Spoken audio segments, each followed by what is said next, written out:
Welcome to Unbiased and on the Fence. I'm Shane, and it's the power of 8 at 8 with my special co-host, Eileen. How's it going, Eileen? It's great. How are you?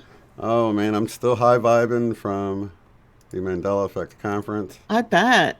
It was extremely magical, extremely magical. The energy was very palpable. It's like... It's even, I was dealing with some 3D stuff, and then I went in there, and I was instantly vibrating again. Was that like really... not feeling well, like you had like the beginning of a flu, and you got there, and boom, you were healed? Yeah, and then leaving, it hit me once again, driving back, and so, yeah, it was awesome, and meeting everyone, and just being in that atmosphere, gosh, you could tell it was coming from the people and not the place, too. Not that it's a beautiful place, it's a tourist sort of ski resort town, and it's real beautiful. It's like Dark Wolf says, it's like, living in a postcard, it really is really beautiful there. But really rustic. And was it snowy? Did you have snow already? It looked like it had snow. There was some on the mountains, but I think some of that's probably they artificially put it up there for the skiing and stuff like that. And so Ketchum, Idaho, Ketchum. Yeah. I saw pictures. It looks really like rustic, really nice. Yeah, it's like an older looking town, but it's really nice though. A lot of mountains all around, everywhere, And we got to keep up with you guys a little bit on the conference, but I'm looking forward to the videos of the actual speaking. I'd like to see your speaking, and kind of participate in it later, like through retrocausality, if it's allowed, if they give it to you and you get to put it up. Oh yeah, they're going to all get released free for everybody to watch over time. Nice. We're talking about creating a channel just for conferences, Mandela Effect conferences, and then putting it all on there. Now, of course, I got to sit down with Christopher Anatra, the CEO, and we did a sit down. It was really great. It was just a short little interview between the two of us in there. In the daytime before the conference started, I got to go in there and we got to sit down and chat and talk. And I think he's going to release those individual interviews that weren't part of the conference on his channel. So people want to make sure they subscribe to his channel. I'll let you guys know when he. And what about Eva? Did you get Eva from Once Upon a Timeline? Yeah, she was actually in the video I just put out a couple of days ago. Did you get an extra interview with her to air later? No, that was it. We just. It was really, you could tell it was noisy, and a lot of the footage I got. I wanted to get something, but it's just not, it's not a good atmosphere because when the conference wasn't going, everybody's just talking and talking. I noticed that. It's so loud. Even like, I was able to go out, like sort of out in the hall and talk to Cynthia, but you could still hear people going in and out of the bathrooms and stuff like that. It just wasn't a great place to try to, And Cynthia has a fairly quiet voice anyway.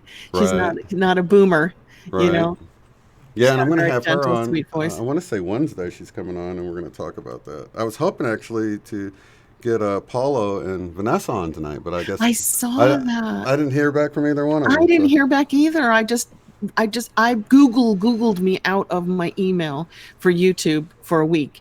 So I finally answered you on that one and said, yay, great. I'm all set for it if they come, Yeah. Maybe we need to give them a few weeks notice. I guess so, yeah. I guess whenever we hear back, we'll try to line something up. But I know they're both really busy. And of course, for Paulo, he's in the future, of course. So. I know, but he loves joining us. Do you remember? We had such a good time. We need to talk to them more. And getting the four of us together on one Power of 8 show would be awesome. Yeah, I like to do that. That would be super cool. And then I can chop it up and create like a little ad for the book as well, since the four authors together are coming together. And, Lynn contacted me because I finished my 2019 Master Intenders course, and I think it's still going on for like another month, but I'm kind of like, I've got so much going on between now and January. And her last class, we did do her last class. And she said, would you please do a testimonial for the class for me to use about your book? And I was like, holy moly, you're asking me, Lynne McTaggart, best-selling author, to do something on my book so you can show it to people at conferences and on your website. I Oh, was like, wow. what a gift, you Very know, in terms nice. of free promotion, right? Yeah. Now, She is was super excited that's for the us, book you you're know? just now writing? No, it's the Mandela Effect, Oh, friend or really? foe. Yeah, Oh, I put on her Facebook page because we have a private group for the class. There's 1,000 of us. And I said, hey guys, finally did it. Books out this year. Isn't it a coincidence that I get it out the year I'm in the Master Intention course when I've been threatening to publish a book for 12 years? So Lynn jumped on that and emailed me and said, hey, can we have a video testimonial? I would love to take that with me around the world and say, hey guys, the power of 8 really works. Here's somebody who says how it worked for her. wow. So That's the book's amazing. up, you know, holding it up, and I said, I only had less than 2 minutes, so I think I called you all my YouTube buddies with my YouTube friends, you know. Right. But the book title is clear, so people can go look it up if they want to, Mm-hmm. because she's reaching an audience about manifestation and intention in the field. They Yeah. aren't necessarily Mandela affected. So when they see Mandela Effect book, where Lynn is saying, hey guys, the power of 8 works, Right. that might lead them into, well, what the heck is the Mandela effect? What is that book she's holding up, you know? Right. And the whole friend or foe thing sort of puts that mystery out there for the truth seekers. It's like, yeah, Yeah. what is it? Friend or foe? Let's go figure this out. You know? I was so excited. This is what happened while you were away. And I went ahead and uploaded it to my channel for very selfish reasons, you guys. I'm not trying to hit you guys over the head with our book because I know you support us and I know you've got the book and I know you love it. But every time I put out a video on it, we go up a big notch on Google searches. I'm not kidding. It's like you do a video on the Mandela Effect, friend or foe, and it just makes it that much easier for people to find it. Absolutely. Yeah. And then So all the people that search for it. That's why it's actually better if people will go and search for it, because then Google's like, why are people searching why for are this? people Oh, searching for Mandela Effect, friend or foe? yeah, it adds relevance. A lot of the algorithm works off of relevance. So the more people that's searching it. So if you guys want to help out, just randomly search it. Yeah, you don't have to buy the book. Just search for it 10 times a day Right. From all your different devices. No, we're not. from all your You devices, could please. if you really wanted to, That's but just yeah, too funny. we're just teasing them. Everybody's so nice, though. They're not like, Eileen, we know about this book. Why are you releasing this video? But I released the video while you were away that Lynn asked for. And I'm super excited because she's doing the Power of 8 and the Master Intentions course all over the world. And she travels all over showing people buy the book, take the course, and things happen, you know? Hmm. Now, I got to tell you how magical it was at this. I can't really, tell you everybody's presentation. It would just take too long or whatever. But I can tell you that the way things lined up without anyone knowing, what anyone else was presenting about was so synchronistic. It was like, originally Lauren Connell Pavelka and I were going to go on Sunday. And then the artist, Kimberly Lynn Hanson, said, you know what? I'm feeling like I should go on Sunday because, there's just this energy. It's going to be a completely different presentation if I do it on Sunday. And of course, we're all like, or if I do it on, Sunday instead of Saturday. So of course, we're all easygoing. We're like, yeah, whatever you want to do. They didn't print up the things yet, the schedules yet. So go ahead and do it. So we swapped, and then, and I really felt like I wanted to present with Lauren too, because we have like a really similar background and everything. So when she presented on Sunday and, spoiler alert a little bit, the dates lined up with dates from 3 years previous to that, the November 10th date, and then moving into November the 11th and everything with her presentation that she gave, it really showed how we created the past. It was this whole presentation about retrocausality that she didn't even know she was going to present until that very day. So it was some mind-blowing stuff. You guys are going to love Oh Kimberly my Lynn. gosh. I hope I can see them in order then. Yeah, And I they're would going to like be to see released them in in order. order. Yeah. They're going to be released in order. Of course, Cynthia Sue Larson went first on Yep. Friday. And then the CEO, Christopher Anatra, went after. And he did a very eye-opening presentation. And then, the next day I went and, we were, both Laura and I were sort of nervous, kind of going into it. But she, after watching my presentation and it going so well with hers, she came up afterwards and Who went she, first?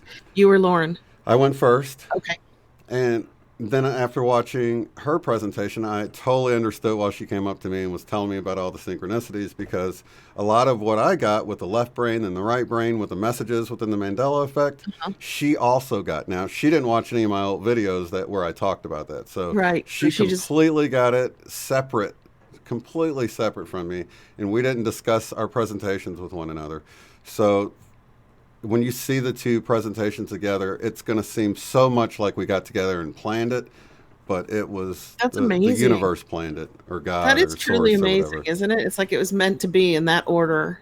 Yeah, it was. That is I'm incredible. getting chills right now just thinking about it, because it was just, What you did you can talk really about? What see. were your topics? What did you decide on? Because you have so many topics to talk about. It's not even funny. But you Right, had 2 hours, which is kind of a long time. right. Well, it was cut a little bit short. I had horribly chapped lips, and my lips were sticking, so I kind of like rushed through it. Chapstick. Yeah, yeah, and then yeah, so that it was what it was. It's actually, I presented exactly the way it should be, and it ended up being perfect. And I'm so glad it was cut short. And I thought it was from my own uh, issues, but it really wasn't. It really needed to be exactly like it was for Lauren to come in with what Okay. she had. I mean, And did you do Q&A after your mm-hmm. presentation? And did your slideshow work? Did it all work? Yes, yes, it all worked. Everything went great. We weren't able to use the big screen because it was just too No. washed out. It wasn't bright enough. As Okay. we kind of I've been knew in that. conferences where that's happened before. What'd Yeah. you use then? Like a television screen? Did they There bring a happened to be a TV out? television there, and it was Yeah. much better to use. You know, it wasn't a really big room. It was small enough that people could still see it, and being much brighter and more colorful. You know, you couldn't use like the laser pointer on it, but it was small enough you could walk over to it and just sort of point at things if you needed to. Did you Most need of a us didn't. microphone to be heard, or did you just use your speaking voice? For the people in the room, we actually just had our speaking voice. There was no mic or anything, but with HBO and with the recording group, the camera crew that came, that Chris Anatra had hired to, that you guys are actually going to watch.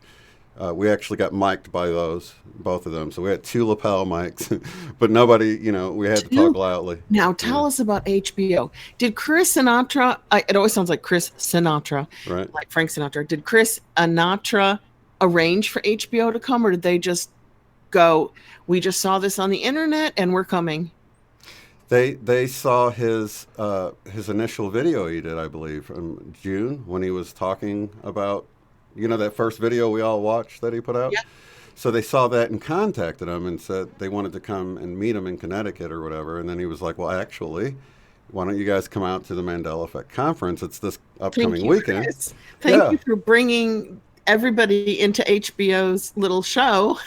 And they were super nice. They came out, and I went in and gave the HBO lady a free book and signed it for her, or Oh whatever, gosh, that is So so awesome, because she's going to get things in that book that you don't get on many channels, yeah, because the 20 months that we took to write it, and the way that we looked into all the different aspects, biblical to geological to galactic.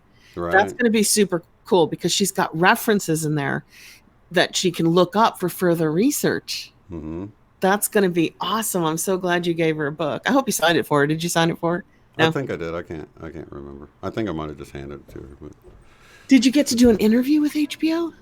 no, we never really lined up to do that. I was going to. I talked to the guy, and he goes, "Hey, we can do it later." And then he ended up not being there. And then and then I You got. never know. They might call you from the book. Yeah, you never know. You never know, because I figure plant that little seed in there. But I do want to get everyone's intention here to put towards HBO that they put us in a positive light. yeah, I was going to say, Because can you name they were what light friendly. they were looking at? Were they going, is this like, well, sorry, flat earthers, I totally respect you. You know that. But are they like, is this another flat earth thing? Is this one of those quirky Q things? Is this something that's really, what's the word? A fad, a phase, a blip? Right. Right. Is that their attitude? No, actually, they had very nice attitudes, but I imagine that anybody would, whether their intentions are good or bad, right? So, but yeah, they seemed really friendly. They seemed at least somewhat Mandela affected, maybe. But Oh, that's a good sign. yeah, you never know if they're just trying to That's a play the good sign. part or whatever. So I don't know. I say, we put our intentions into them at least portraying us and not editing it in a way to purposely try to make us look like crazy make us or look anything. stupid. I'm not Yeah. worried about that. Everybody seems to think that the disappointment from some channels, there's several, over the trailers is that we're going to look stupid. It's not that. It's the some people go, hey, it's more fear porn. It's more. Oops, are we allowed to say that word? It's people who haven't heard of the Mandela Effect, stay away from it. It's very scary. It's very evil. That kind of a thing. Not like they're going to make fun of us like they did on the X-Files, like they made fun of the guy who was having a Mandela Effect. Right. But the guy who did the X-Files, what's his name? He's a very famous director. Chris Carter? I don't know. He's the guy who did Love Actually and Four Weddings and a Funeral, and the X-Files was his, and he did that scene making jokes but not really hitting the community. It was more of a comedy sketch. So I wasn't personally offended. He went on to make Yesterday. So for the director to do the X-Files that a lot of people were offended by, saying you're making fun of Mandela affected people, carting them off in an ambulance at the end of the day for the loony bin, he went on to make the movie Yesterday, which was an awesome Mandela Effect movie. It's such a subtle. Sherry told me about it months ago. Oh, you haven't seen it? Yeah, you I did finally get to see saw it. Yeah. Okay, so no spoilers for anybody, but Yeah. I will say that there's more than just the Beatles not existing. There are other things that are changed, Yeah, like the Mandela Effect.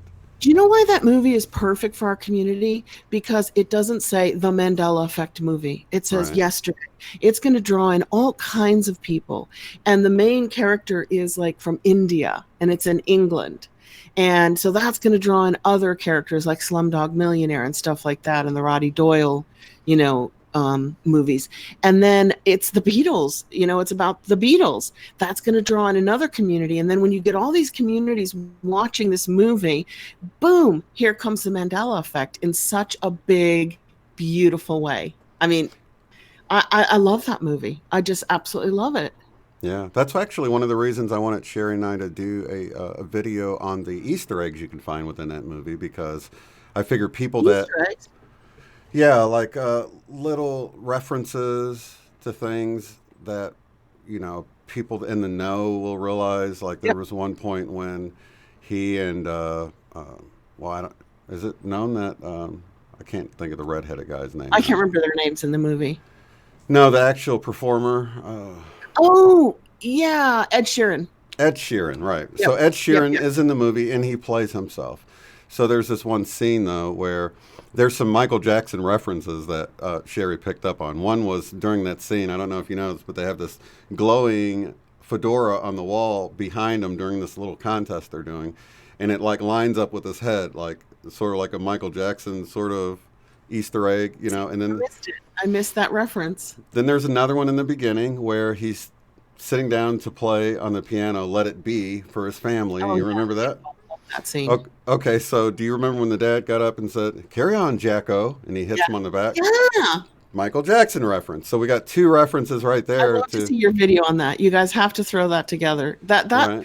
To me, that is a very important movie because it's so subtle, don't you think? Yeah. And it's a beautiful movie. It tells a really lovely tale. There's a love story in it. There's some drama in it. Yeah, it's a romance. You've got other affected people that in the Yeah, movie I didn't that know what they were going to do at the end. The other right. We affected don't want people. to spoil it for We people, didn't but spoil it, but the whole thing was so well done. That was done by this Chris Carter. That was done by the same director who directed the episode of X-Files, Mandela Effect. In fact, that's his whole show. That made him wow. famous, Chris Carter, the X-Files did. Oh, You know, that one episode or the whole the episode? whole series. Oh, the whole And then he series. went on to become a movie director after the X-Files with Four Weddings and a Funeral, Love Actually, movies that have heart and soul in them. They're not huge blockbusters, but then they become huge blockbusters because they're so beautifully made. That's the same guy. And he has got to be Mandela affected to have made that movie Yesterday as a beautiful kind of testament to the people who are Mandela affected. Don't you think it was handled sensitively? I do. Yeah. So I think he's affected. I'd love to get him on the show. I don't know if we're big enough to get him on, though. He's a big, Hollywood director. But it was like for the X-Files, he gave them what they wanted him to give. Mandela Effect people are crazy, lock them up. But in his own way, he did his own movie without tagging it as a Mandela Effect movie, and he did it really sensitively. Yeah, I thought it was done well, and for anybody that wants to watch it, you can actually watch it. It's video on demand at this point. Yeah, I think it's on even like Netflix or Prime for like Hmm. $5. Right, or you can just watch it right on YouTube. Not Oh, that, oh, yeah, cool. watch it right on YouTube. Not So that I'm a big I'm looking YouTube forward to the fan. Mandela Effect movie. I really am. But the upside down crosses and the statement that ideas are dangerous has kind of put me off. I'm like, oh darn, it's another Illuminator job. But I'm being like, I'm jumping the guns, right? I shouldn't judge it until it's out and then see it and see if there's any truth to it or if it's all scary, scary, scary, scary, scary. Well, I believe that just being that the Mandela Effect's something that must be experienced, you can't just Yeah, simply tell somebody and they're like, oh, okay, let me go tell everybody. You have to experience it to really feel it. And the fact that they used actual Mandela effects, unlike the X Files episode, which only used Mandela and then created these fake yeah, children's books, products, and things that weren't real, this movie actually touched on some real changes. which The is a good Berenstain thing. Bears. So people that are watching that be like, "What if the Berenstain Bears did change the Berenstain?" And then they look it up and they're like, "Oh my You gosh, see, it you is." said it correctly. Everybody says Berenstein correctly, except the movie. The movie calls it Berenstein instead of Berenstein, which makes me think, are the movie producers Mandela? If they were Mandela, they'd go Berenstein, Berenstain. It's Right. kind of interesting. I don't know. I've got like my Sherlock Holmes hat on, and I shouldn't. It's like watch the movie, wait for it to come out, you Yeah. know. And then, like some other people said, to sell a movie, you have to make it exciting. So they could add the element of horror or fear just to sell the movie, just to get people to watch it. But then there's that old saying, all publicity is good publicity. You know, it's promotional, it's promoting a phenomenon that otherwise people might not have bumped into, Right. right? Exactly. And then we've got this other movie that stars Tom Hanks, one of the people that seems to be in Oh yeah, is that so out many yet? different Mandela Has that effects. come out yet? The It's a Beautiful Day in the Neighborhood? I don't know. I don't know if it's out yet. I haven't seen it. I haven't seen a trailer for it yet. Now, of course, Lauren Connell Pavelka, that she was on the show the day that she presented, the day I presented. She is down in the area and was able to go and watch the screening of the Mandela Effect movie. Oh, wonderful. And she hung around for the Q&A. She actually got to go up and talk to, I can't even think of the Guy The Levy director. or whatever, the group afterwards. And she says that they are indeed Mandela affected and they're Wow. trying to figure it out just like the rest of us. And it's sort of, they just try to, create this movie around the mystery of it all, you Cool. know? Cool. So it's going to promote it. It's definitely going to promote it. And HBO doing something on it and the conference. And of course, Vanessa had a conference. She had an East Coast conference in was that 2018 or 2017? When did she have the July conference? Must have been 2018. And it was quiet and it was like 30 people getting together. SMQAI was there, Migs B was there, a whole bunch of people went from the East Coast. And it was kind of like a get together just to sit and chat and share rather than people presenting. Right. Whereas, you had books, you had art, you had Cynthia Sue Larson, you had a proper, I'm not saying one's proper and one's not, but you had an There was actual, actually a conference, a though, right? schedule. Yeah. A conference, yeah. Opposed to get together like we did in Austin or ECETI. Yeah, or like the one that they just had in St. Louis on 11/11 Right. Lionsgate. Yeah, I got to do a little meditation for them, a private one that they could use on the day, Oh, nice. which was fun. Very cool. This is like, I feel like the Mandela effect is exploding right now. I feel like it's the time has come for Hmm. it to go boom all over the world. It's here, you know? Yeah. Yeah, it's amazing how everything's lining up with the movie, the conference, the HBO. book being released. HBO's trying to cover it. And like you said, good or bad publicity is publicity. So Publicity is even if it gets publicity. people to look into it, because most people will see something and then go do a little research for themselves. And if they even see one thing that they know was the other way, like wait, I grew up reading the Berenstain Bears, and now it's the Berenstain. Now it's the Berenstain Bears, and they go dig I out think their that's more children's book. noticeable than It's a Beautiful Day in this neighborhood. I think that's less hitting you on the head than Berenstain Bears. I think that's a much bigger tool to wake people up with. Nah, I just want MK Ultra here. Sorry guys. Wah, wah, wah, wah, wah. He's all wobbly. You actually been flicking. You've been flicking in and out for me. I don't know if everybody in the chat has noticed us flicking in and out, like really quickly, just glitching. Yeah, they're saying they remember Berenstain pronounced like that. Yeah, it's weird that they said Berenstain Bears because it was never pronounced the Berenstain. Yeah, that's actually, who was it? Somebody said that they actually got in trouble for pronouncing it Stein instead of Steen. But I mean, really? Einstein, I mean. Yeah, I wouldn't know. I just know the Berenstain Bears song. I know the song, so I know it's the Berenstain Bears because I can hear it in my head. Oh, okay. So I can hear them singing it for the TV show. Yeah. Well, that makes sense then. Yeah, I didn't realize. I just thought about the books. I forgot they actually have videos and stuff. Yeah, videos and movies and stuff. And I had a nursery school in Cairo, and I had a nursery school in England, and we did the Berenstain Bears for sure. They were a big part of that. Right. But now, I got Mandela right before the show. So I'm going to throw something out to you guys, especially you, Shane, because you and Go-Kart Bob and April are my biblical experts, and my sister. She's really up on the Bible too. This isn't in the Bible. This is historical information about Christ. Did you know that they found and recovered Christ's body, and they put it in the church in Jerusalem called the Sepulchre Church, and they have a marble tomb housing his body that is now crumbling. And the tomb's been there for 2,000 years. And I'm like, I'm watching this movie on National Geographic. When was this? Right before the show. In fact, I've got like the last 10 minutes to watch after the show. So I've seen almost an hour of it. It's called The Secrets of Christ's Tomb. And I go, Christ's tomb was a hole in a cave, right? And 3 women, including, I don't know, was his mother there and Mary Magdalene and somebody else, like his sister? Martha, I think maybe. Yeah, prepared his body. They put him in the tomb. They sealed it with a rock. 3 days later, they opened the tomb, and voila, his body was gone. Therefore, the tomb was open, I believe. Yeah, because the angel rolled it away, yeah. Okay, so the body was gone. Therefore, he ascended. Because if he just died like a normal person, his body would still be laying there decaying. So I'm like, who found his body that ascended? And when did they find it? And when did they put it in a church in Jerusalem and make Christ's tomb? Now, people flock there by the millions. And I'm like, I didn't know about that as a Christian, that there was a place to flock that was as holy as Mecca, right? And the Wailing Wall for Jewish people. And there's a ceremony where the Christian priests go in with torches and unlit candles on Easter, and Christ lights their flames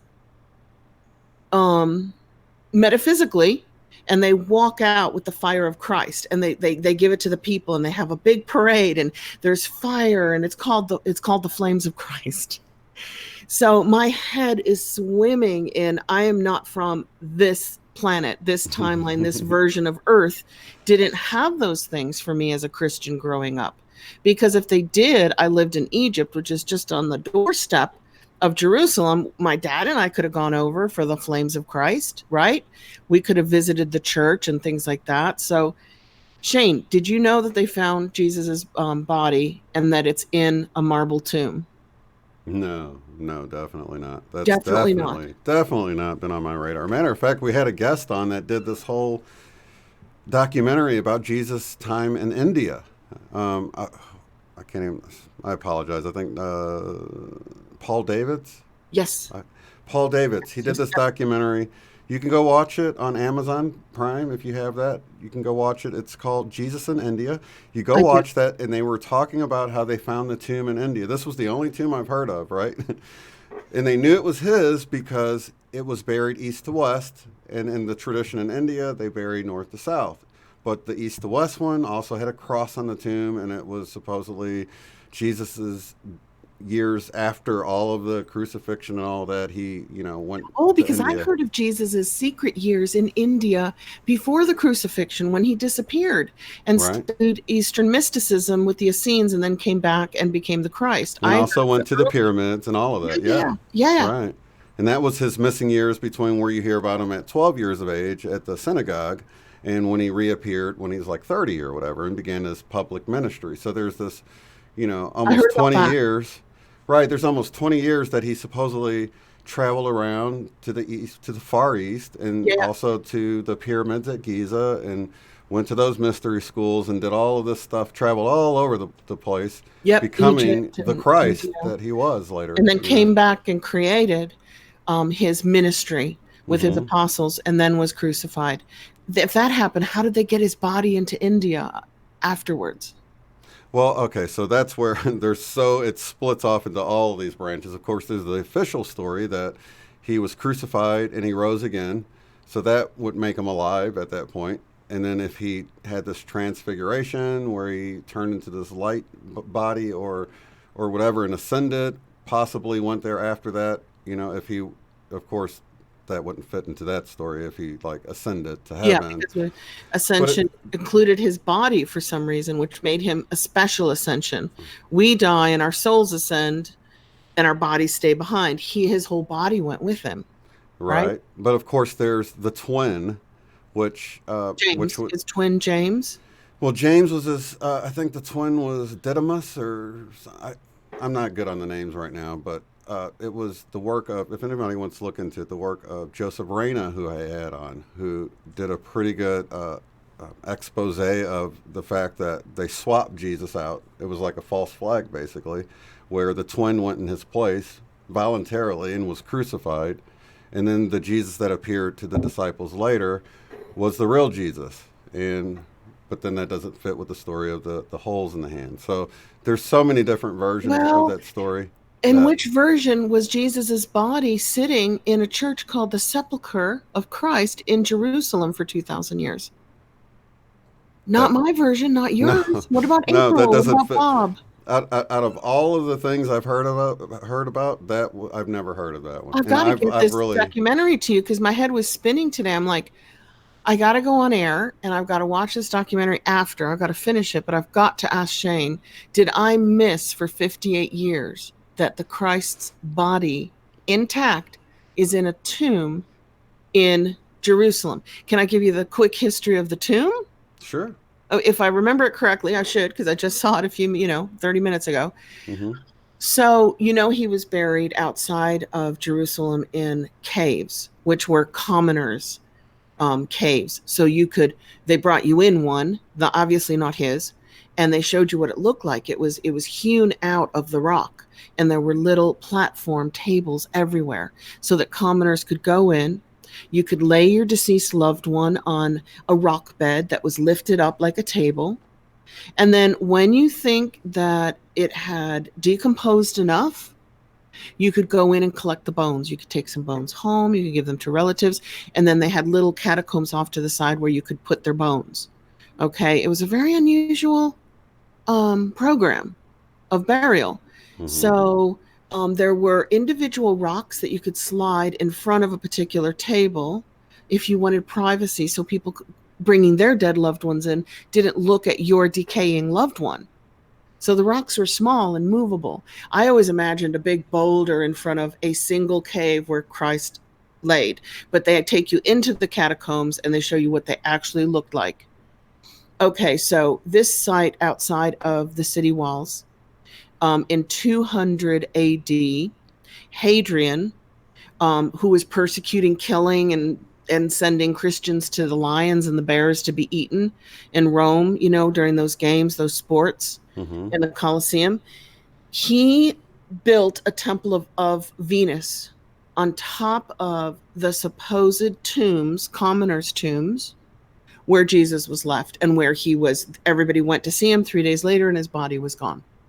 See, now, from what I remembered, I guess the official biblical story was that the tomb was I thought a rich guy named Joseph of Arimathea or something like that. I've heard And of that so it name. wasn't a commoner's tomb. It was this more extravagant tomb that this rich guy like donated for Jesus's body. Then that's what I remember. And So here I they're need to go taking look. us into commoners' tombs for this documentary on National Geographic. It's a new one called The Secret of Christ's Tomb.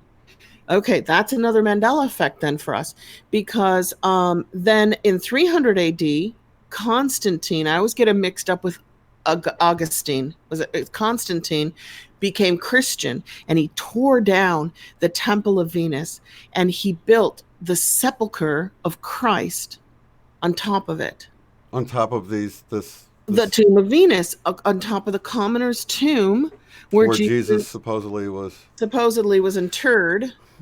Turned, and we know that he ascended with his body, not just, oh my God, his body's still there, but we know his soul ascended. Well, how could you prove ascension? Because everybody does it that way. Commoners die, their souls go on, and their bodies are left behind. It was the magical part that Jesus's body vanished and disappeared. Of course, doubters say his people went in, snuck in, took his body, gave him a really nice burial somewhere so that they could wasn't that like fulfilling the prophecy of the Old Testament that the Messiah would ascend, something like that? He had to ride in on the back of an ass. That was in the Old Testament. Anyway, whatever the doubters say, where the body could have been stolen, it's impossible to prove. But the whole point of those stories is no body. Now, I even remember sometime in the last, I want to say maybe decade to decade and a half. It was probably since 2000. I remember them saying that they found a box that supposedly it said Jesus, son of Joseph, and they believed that housed the bones of Christ. So that doesn't even fit with. And that was just recently. Why would they? Remember that. You do remember that? I do remember that, and I remember pieces of Christ being kept in certain churches and cathedrals around the world, right? So why would they have that if they already had this box in this other place with his bones in it? I mean, wouldn't they be like, well, no, because his body's here, according to official history. So none of it makes sense, because National Geographic went in and they've given National Geographic permission to film the opening of the tomb to see, is Jesus's body in there or not? Is there a body in there or not? I mean, even if there's a body in there, I don't think they can do a DNA test, right? Right. But then the Shroud of Turin, that proved to be probably real, right? Dated at the right time and all that. Yeah. As far as I know. Yeah. But so they've gotten to the point where the marble built around the catacomb is what he did. They say, you got to believe what you want to believe. Anything anybody says anymore doesn't have to be true. Right. We've learned that the hard way. So the officials are saying that when he destroyed the Temple of Venus, he dug down into the catacombs and hit the table where Christ's body was actually left. And they built a marble tomb around it. So these people believe that Jesus Christ's whole body is in this marble tomb that is crumbling, just falling to pieces, going to fall down around everybody. Well, where does the Shroud of Turin fit into this then? They just pulled it out from underneath his body and then left the body there or something? Does any of this fit anymore? None of it makes sense. Is the Shroud of Turin still a real thing? I mean, do you guys remember it? I remember it. It's a real thing. It's a real thing. And I do want to say to any Christians watching this, I know how upsetting it can be when we're talking about Jesus not really ascending or anything like that, but we're not saying he did ascend. We're not saying any of that. We're just simply talking about the going theories that are floating around, and and actually that would bother me at first until I realized that it was Jesus's life that we should really focus on, and Jesus's word and his teachings. Yes, exactly. That really matter. It doesn't matter if somebody says his body's in a marble tomb or his body ascended. It doesn't matter. But it does if you think he was the blood sacrifice and that he needed to, rise again. And that's a main part of doctrine. So I used to believe that. So I can understand if someone people believe that when people say we have his body right here and that millions of Christians flock to it like Mecca. Yeah. And that on Easter, Jesus magically lights everybody's candle and torch. That's totally new to me. Oh yeah, me too. This is a big deal. This is like, it's like stepping off into a slightly different dimension today, because I didn't hear about it before today. That's wild. And like I said, so you remember them finding the box that said Jesus, son of Joseph, and Yes, I do. And saying, okay, which is was this just 2005 probably or something like that. It's probably 10 or years 15 ago? years. Yeah. And I can't remember where they found it, but it had to be close to Jerusalem. It had to be in the area, right? But that And I'm doesn't like, even is that fit with another this other Jesus? thing. Or is that the Jesus? They're like, Right. we can't even DNA test him. We have nothing to DNA test him to. I'm glad you said that, because you just made me remember. It actually said Jesus, son of Joseph, brother of James on it. Well, So it actually had two different things to point in the to. Gnostic Gospels that were removed by the church from the Bible, James is his brother, and there is the Gospel of James. James is a very important part of his life. I thought James was his twin. Wasn't James his twin brother? Am I making that up from bad memory? I don't know. I don't know either. Because they have the whole they had one that they would call the twin. I don't know. It's kind of murky in there, because there's supposedly 12 disciples, but sometimes they're called different things, and it just makes it really confusing to figure out what are the names of the 12 disciples. Like, what are their names really? You know what I mean? But the one that they called the twin. Their names before they took their names, their disciple names. Right. Right? Like Saul became Paul. Right. Right. And then even Jude is Jesus's brother. Oh. Okay, I might have missed that. Yeah, Jude, that's the book right before Revelation. That's why I always point to Jude, because I say Jude is Jesus's brother, and not only does Jesus quote from the what's the Gnostic text? The Hag Hammadi? No, who's the one that ascended? The son of Adam that ascended? Enoch. Enoch. The book of Enoch. The book of Enoch. Jesus quotes from the book of Enoch. And Enoch became Metatron, Archangel Metatron, right? Exactly. He ascended, never died. Right. He was taken up. He's got the book of Enoch that Jesus quoted from, and Jude also quotes from. He even says, and Enoch spoke about these men, and he goes on to quote the book of Enoch. And I always use that, because I'm like, why is that book good enough for Jesus and his brother, but yet it's not canonized, or it's not included in the Bible? It is a wild tale, with fiery discs in the sky that sound like aliens, and isn't that the one that talks and coming back? That's also the one that talks about the angels that taught like medicine and weaponry and tools. Yeah, and really all of that, right? fascinating. Yeah, and the book of Enoch is fascinating, and yes, I can see church elders going, "Whoa, this is way too heavy for us," and throwing it out. But then they threw out so many books. But you take Revelation, the book of Revelations, or the Revelation of John, or Revelations of John, however you remember. Yeah, they're pretty shocking too. But it's like probably 100 times crazier sounding than that, even. But that's where so even in Genesis, where they talk about the men of renown, and they're actually talking about the sons of men slept with the daughters of the sons of the gods slept with the daughters of men, and it's talking about these giants that came down. Yep. They get that little bitty snippet you get in Genesis comes from the book of Enoch. I mean, you go to the book of Enoch, and it really gets into the whole giant. It really gets into the fallen angels, the angels who were sent to look after us, falling in love with the beauty of women, and creating children with them that were monsters. And that's why they had to destroy the earth. I think that's why they flooded the earth, was to get rid of the monsters that were made. And they weren't really monsters. They didn't eat people or do anything bad. They were just not human. They were giants. Yeah.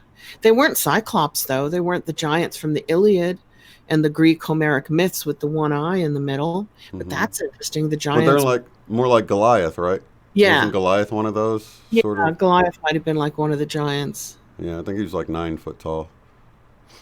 Fascinating. I'm so glad, though, that I'm not the only one who didn't know that Jesus's body is intact in a very holy shrine. No, definitely not. That's so wild. So National Geographic. Mandela. You found a Mandela effect for sure. Today, and it's a new series. I actually got it off this new Disney thing. My daughter and her friends got a free trial where you put Disney on your Roku for $6 a month, and it's got all the Disney, all the National Geographic, all the Pixar, all the Star Wars, all the everything is contained right there for $6 a month. We got a free 7-day trial. So I went straight to National Geographic and pulled up this new documentary, newish, called The Secrets of Christ's Tomb. And I'm like watching it, and I'm flabbergasted that they think they have his body, because they can't have his body because he ascended. When was this documentary put out? Do you know the date on it? I didn't get a date on it, but I've come just going by the camera work and the HD quality of it. I'm like, this is a fairly modern documentary. It's really high quality. Okay, good. So I don't know, but you have to see it. I would love for you to see it, but right now it's on the National Geographic channel. Okay. So I don't know how people can see it if they don't have a subscription to either this new Disney, Pixar, National Geographic thing for $6 a month. So it's called The Secrets of Jesus' Tomb? It's The Secrets of Christ's Tomb. Let me see if it comes up. And it's National Geographic. It's about an hour long. Might be available through something else. I'm telling you guys, this is a huge eye-opener for me, because it changes my whole... I was raised Catholic in Catholic schools. We went to church 3 times a week. We were taught by nuns. I went to a Jesuit university. I had to study the Bible and the New Testament and the Old Testament, and I know what happened to Jesus and his body during the ascension. So to see this today changes my whole history of how I was raised and what I was taught. Which is how the video I was just telling you about that Paul Davids did about the Jesus in India. When I saw that way back in the day, I'm like, wait a minute, Jesus ascended. How did you find his body in this tomb? Exactly. So there's no way that I heard this obscure story about him dying in India, and then the official story is that he died and they've got his body. And they brought his body, and he lights torches on every Easter. Now, come on, we have not heard that either. Not that it isn't possible. I believe in miracles. I believe in manifestation. You guys know me. But this is definitely a Mandela effect. But I would have heard that Jesus is lighting torches to this day every Easter. That is a huge thing. Yeah. If you're Christian, that's a huge thing. Bigger than Fatima, bigger than the Mary that cries. Let's see. I missed something there. It's moving too fast. I'm going to go back and read the whole chat, guys, because I don't get it on Hangouts. And I can't open my phone because it knocks out my Wi-Fi and makes me glitch.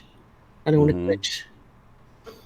So, I'm so glad I'm not alone with that. And I'm really glad that I saw it right before the show. I realized another Mandela effect that I've got to bring up. And it's when we were editing the book. Yeah. And I want to see what other people have, because I didn't realize it was a Mandela effect while we were doing it together, while we were going over stuff together. But later on, I've noticed... Case somebody watches this and doesn't know what the book is, we're not talking about the Bible. I'll show it. Tell us what your Mandela effect is. Here's the book. There it is. Mandela Effect, friend or foe. So what is the Mandela Effect while we were editing this? Because we were editing this for like 10 months. Okay, so you remember when we were going through, and whenever there's a list of things, I'll just throw out an example because I don't remember what it actually was, the text was. And I want to get everybody's opinion on this, what you remember. Okay, so you've got a list of things. Let's say you've got red, green, and blue, okay, for our example. You got red, comma, green. Do you put a comma in there or not before you put and blue? Yes, I'm going to say yes. Red, comma, green. Now it says, I looked it up for our book. You can either add a comma or leave it out. That's the new rule. Wait, so it is a new rule then? Yeah, well, it's what I found online. And from my past, it was red, comma, green, comma, and blue. Okay. Paul, comma, Sarah, comma, and Jane. So that's my childhood upbringing of correct pronunciation and grammar. Okay, and then for me, I looked it up. And it said, use one or don't use one. Okay, for me, you could never put a comma in there with an and. Never. It wasn't a if you want to thing. So we have exact opposite memories on this. We sure do, because I kept changing yours. Because there were no commas with the ands. Never. What do we say? What are people saying? I remember. Okay, we got one of each. Actually, let's see. Mel says yes, a comma. Marie says red, comma, green, comma, and blue, like you said. This is Rita old. says no on the comma. It's called the Oxford comma, I believe. Okay, but for me, I would get it marked wrong. Okay, this is how I know it's a Mandela effect, okay? Okay, tell us Because, how. Because if it's the Oxford comma, it might not be American. right, but okay, so what I get, the reason I get it as, okay, Karen's saying no comma. The reason I know is because I remember being taught, like, that was like you get a red mark if you put a comma in there, right? So it was definitely wrong in grammar school for me. But the reason I know it's a Mandela effect is because I go back and I fix it. And I'm like, wait a minute, why did I just put a comma in there when I know it doesn't get a comma? So there's this sort of, I got the download is what I'm trying to say here. I remember the old way, but I got the download too because I looked it up and so did the whole world and it said use one or don't. Right. So why isn't it not giving you the rule? Use one? Or why doesn't it say don't use one? And why does it say, well, if you feel like one, throw one in? Why Right. is that a rule?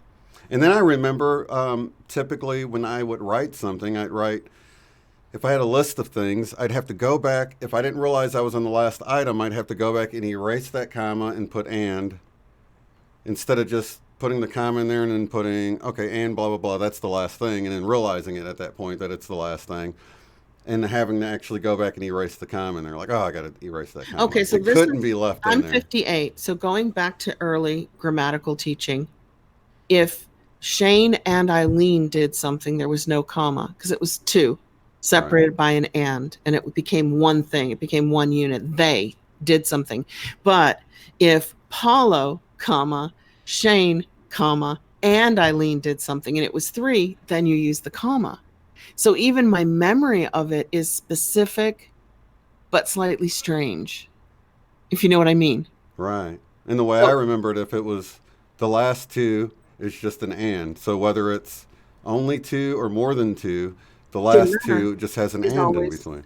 You had the and, and you did and you comma. couldn't put a comma in there. I mean, it was very. I mean, like now they say you can if you said want. Use one or don't. It said that in common practice, it goes both ways. So what is common practice anymore? Because we kind of wrote a popular book instead of an academic book. And if we wrote an academic book, our grammar would have to be really precise and couldn't include common usage. Right. You know? So we got away with writing a popular book that didn't have to be super strict. But if it was super strict, would there be a comma there or not? I don't know what the rule is because the rule wasn't clear. Right. Well, I'm not bringing it up because I think it's important to. I'm bringing it up because it's a Mandela effect for me. For you know, 100%. We did it 100%. both ways in this book. That's what's really silly. So I hope English teachers reading this book are not freaking out because we have 4 authors. We have one from Australia. So you're going to see it both ways in our book, basically. Right? Right. Which is okay because that's okay now. But I know for a fact, for me growing up, it wasn't allowed. It would be a wrong mark. It wasn't an okay. Wow. If it, yeah, definitely. That's wild. And then, like I said, I've gotten the download because I'll go and I'll put. I'm like, why did I just put that in there? So that old memory is fading in the download. Right now, I have both. But I actually have the lesson of use the comma. Right. And a lot of women my age tonight. A lot of people are too, yeah. Use the comma. So it might go back to the way we were taught when we were little kids. Yeah. Yeah, Karen's firm with no comma. Rita says, who cares? We say who cares if it's a flat earth or a round earth. We don't care here on this channel. We're open to everything, right? Right. Interesting. Let's see. English professor advice. Anytime you hesitate, add a comma. Okay. English professor advice from Curie Sons. Okay, because the other English professor advice I got in creative writing was anywhere you take a natural pause, put a comma when you're reading out loud. Like you're reading it out loud in your head, when you're reading the page, you can actually hear the words. If you take a pause, then it needs a pause and it needs a comma. I mean, that's very willy-nilly. Right. But then, are you pausing if you say green, red, and blue? It was green, it was red, and I don't know. It was green, it was red, and blue. It was green, red, and blue. I don't know. I don't know. I can do both ways. Most of the Mandela effects now, I've taken a download on the new ways. Mm-hmm. That's a good point. Kiri says you can't go wrong with a comma. Worst case, run-on sentence. Or how about this, guys? Are you allowed to start a sentence with the word but Or and? or and? Technically, no. I learned you can't, but in common usage, you can. Yeah. Yeah. So I don't know. I'm not an English person or anything, but I do remember not being able to do that. And then when you were putting it in there and you're like, you can do it both ways, I thought, oh, okay, well, you can do it both ways. But then when I started automatically doing it, I'm like, wait a minute, this has totally got the earmarks of a Mandela effect. So I wanted to bring it up, bring it to your attention, you guys. That's You cool. can put a comma in there if you want, Or not. or, you know. We found a lot of rules like that. As we were writing and editing the book, we would have to look it up. And there have been a lot of changes over the last 10 or 20 years. It's gotten much more relaxed. Okay, so what about the word absorb and absorption? Suso's Okay. in here. Hey, Suso. Was it always, how do you spell absorption? ABSORB, absorb. TION, absorption. Right. Now, and I'm glad I brought this up because Suso brought this up because it was on one of Chris Anatra's slides. He had absorp with a P, shun. Oh, gosh, I remember the P. I do remember the P, but I'm a terrible speller. I'm the wrong person to ask. So I Googled it, right? Yeah. And I put absorption. It came up absorption, and then the B turns to a P right in front of Suso. He Are saw you it. joking? It corrected me. Right, yeah. Are you kidding? I do remember the P. Do you guys remember the P in absorption? That's weird. Why would they switch? It was silent, and it was like the M in dilemma. No, the N. The N in dilemma is gone now. It's just dilemma. It's a double M. It's a double M. Yeah. But many of us, I've met people who remember the N with me. What was some of the other spelling things, Suso? Can you type them in there? Because they were bringing up a lot at the Q&A. Dilemma. Yeah. That's by the way, Suso's book is awesome. I left you a review. It got published. I did say I was a fellow YouTuber in there, but I wasn't naughty and like promoting my own book. I didn't do anything like that. But I was like, the one thing I really loved about your book, Suso, was how interesting and fascinating your life has been. And he's got so many Mandela experiences. It was like reading like a modern day adventure of somebody who like should have died many times but didn't, but probably jumped timelines or dimensions every time he died. So he didn't. So awesome book. Love it. Thank you. I think everybody should get that book. Oh, what's it called? What's it called?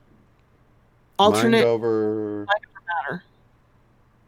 Gosh, it's out of reach. Type your book. Yeah, type Actually, your book in. Drop your link in there. I love that book, Suso. I do too. It was the first Mandela Effect book I read. And even though he went over things that I'd heard on the channel that he discussed, it was really nice to revisit it again because they're great stories about how, you know, I don't want to spoil. Oh my God, that story in his garage with the glass table. Yeah. I'm like, oh my God. Yeah.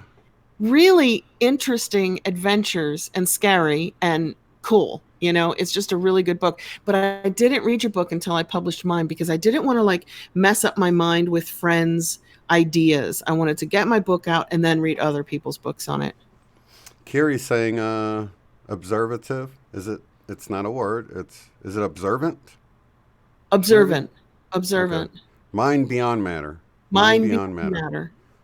By the way, it's also full of little gems about consciousness and the philosophies of consciousness.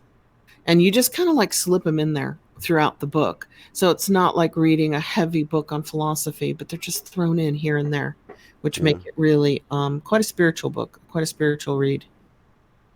Okay, what about the cheese, the sprinkly white cheese you put on your spaghetti? Parmesan. Parmesan, yeah. How would you... You guys type in Parmesan and don't let your autocorrect change it. Just type in how you believe it's spelled. P-A-R-M, Parma, A, S-I-A-N, Jean. Right? Or S-E-A-N, S-I-A-N. S-I-A-N. Oh, I don't want to ruin it yet, but just type it in there, you guys. You guys, I was a journalist for years, and I'm the world's worst speller. And I was a journalist before we had spell check. So I was a broadcaster. I was lucky. I didn't have to print anything. You could just imagine what my copy looked like with, my own made up spellings, because I was born dyslexic when it comes to spelling. I could never spell. Probably because the nuns taught us phonetically to sound words out. So you learn to read by sounding out words. Yeah. And then when you learn proper spelling, it has nothing to do with phonetics anymore. Right? That's exactly like, gosh, I think when my daughter, she did this, she made it so far in the spelling bee, but benefit. Instead of, when you say it in your head the way it's spelled, like benefit, and then you'll spell Benefit. Right, but if you might slip an I in there, BENI, yep. If you're not. So that's one of the ways I know for a fact dilemma has changed, because I say dilemma in my head when I'm spelling it. You know what I mean? Spell it correctly. You get the N in there. Exactly. That's how I know personally. Plus, we have a lot of German words like Knie and Knife. The K is silent. So why is it there? Why is it hanging out in a word that it has no purpose? It should be NIFE and NEE. Get rid of the K. It has no reason to be hanging out in words where it's silent. Right. So Karen spelt it right. It is Parmesan. Now, actually, if you look it up, Parmesan, they actually say Parmesan. Parmesan. There's no Jean or Parmigiano, Italy. Right. Okay. All right. What was one of the major spelling Mandela effects? One of the first ones. Dilemma was big. Yeah, even though you pronounce it dilemma, and that also happened with Swiffer wet jets or whatever the mop. Swifter. Everybody always said Swiffer, but it was always spelled Swifter. You know what I mean? Skechers. With the T in it. Skechers. Yep, that's another one. So the T gets removed to reveal the truth of how you're pronouncing it. Febreze. Right. Plumber. Liquid plumber. Right. K. Erie. Oh, Phonetica. Did I say your name? Kiri? Kiri. No, I said Kiri. Somebody must have, let's see. Is it Latin or Greek origin? Parmesan? Okay. Don't know. Okay, so yeah, as far as spelling, I'm right. Yeah, lasagna, bologna. Those are words I say like that, so I spell it right. You can spell it correctly. Yeah. If I was in charge of creating writing, it would be totally phonetical. You would write it the way you say it, right.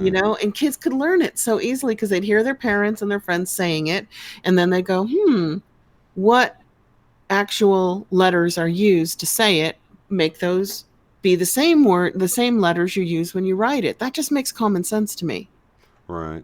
But I think, the people that are really good at the spelling bee, they'll say language of origin and stuff, because what you can do is, if you take the word gnosis, for instance, right? Mm-hmm.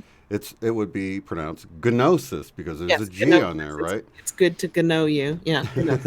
Okay, so now we follow gno into our language, and we have cano, right? Cano. It's good to know you. Right. But then in Spanish, you have conozco, right? That's, once again, cano. It's got the cano, and they actually say it over there, conozco. But it comes from the same thing. So to know, conozco, gno. We don't say the G unless it's agnostic. Gnostic text. Right. Exactly. So Greek, right? We're talking Greek there, not Latin. I don't know. Yeah, that's all Greek. No, I've never been a spelling bee person, but that's why they're able to figure things out from knowing, if they don't really know the word, they can get a better idea of how it might be spelled if they know where it came from. There's every chance that with all those secret letters that we don't pronounce, there's every chance that in the past they were pronounced. Right. That could have been. That was sort of my point, because in Spanish you say conozco or cano, and we don't say cano, we just say no. And knife. Right. So, you're right. There may have been a reason for them to be there, but language evolves. Yeah. So there's no reason for them to be anymore. So I vote to kick them out. But okay, so if they take off the K, then now you have now. So that doesn't work. If you take the K and the W off, you have no, and it's already taken. If you wanted to write no, it would be NOWE. And now would be NOW. I mean, right. We're talking really basics. If society gets a reset, I want to be in charge of the spelling. Spelling bees won't be fun anymore, though. No, they will not be difficult. Everybody will be able to spell instantly. Oh, yeah. Well, thank you, Miranda. Mine is French. Let's see. Oh my God, French would be harder. German's hard. Die, and das. Like the word the has masculine the, feminine the, and neuter general the. Oh, what does French? No, that's German. And a German? table. Okay. I'm not, I don't really speak German well. I lived in Germany for a while. I speak terrible German, like none. And I did study it. It just didn't stick. And like the table might be masculine. So you can't say, D table because that's feminine. You have to say der table. But the window might be feminine. So you can't say der window, der Fenster. You have to say die Fenster. You have to pretend it's a woman. And then there's other objects that are neuter general. They're not male or masculine or feminine. It's like, who sat around and said a table is masculine, but a window is feminine? Like, who determined those things?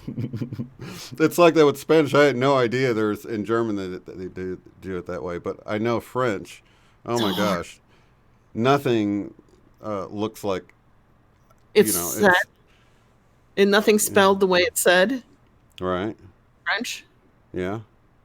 When you spell bow, like B-E-A-U-X or something like that, it's like, how's that bow? Oh yeah, bow, B-O-W, yeah. B-E-A-U-X, bow, right? Right. Not my world. Or French names with the A-U-X at the end, or but they're just no, pronounced no, like super no was like, you know what I'm saying? It's like. I totally know what you're saying. And why complicate things? We are beings who live here, who need to communicate. We use sound and words, and then we just wanted to write them down. Why complicate it and throw in things like EUX for the sound O? Right. Yeah? That seems the most ridiculous, because I've had Jose send me stuff, and I'm like, gosh, how do you pronounce that? And she'd say it, I'm like, wow, that's nothing what it looks like. Why do you have all these letters and you're not saying anything like it looks like it? But I guess there's rules, you get to realizing the AUX thing is actually an O sound, but it sucks that you have to memorize that. You don't say these like they look. You just say it like this instead, I forgot to pick up the squeaky toys. Not good for a meditation, right? Can you guys hear that? Hear that? Is that the meditation squeaky sound? It's like the worst squeaky toy in the world. It's a huge cactus, and it's so loud, and it has 3 prongs. But yeah, I don't know if I'm being a simpleton, but I'm a communicator. Oh my God. Jolie's saying, go team. Geaux, go team. No. But that's like a faux pas or whatever. What's that painting? Faux pas. P-A-U-X. Yeah. How about foyer? Foyer. Oh my gosh, Mocha. There's a show going on here. Why are you squeaking? The Pommy Poo has got the loudest toy in the house. Oh, good. Bring it to me and I got it. See? Oh my God, there it is. Cactus. It's a huge squeaky cactus. So that's it, baby. You can have it after the show, okay? After we meditate, you can have squeaky cactus. Is that the tail hitting the leg of the table? I hear. It's the tail hitting my chair. I love little dogs. Oh God, she's so cute. Anyway, I wanted to say thank you to John Binney and Jen Gems. She told me before we came on that John Binney did a song for me, and I'm like, oh my God, he did a song for me. I love it. I love it. I love it. And he's been doing so many compilations with everybody. And I think Rita wrote a song, but I haven't found it yet. So I have to go back in and find the song that Rita wrote. And I saw you announce that he's got his new album out. Yeah, he had just he had like a premiere today that a bunch of us joined in and listened to that, and that was awesome. So go check that out, you guys. John, thank you. Love to John Binney for love your music. It's amazing.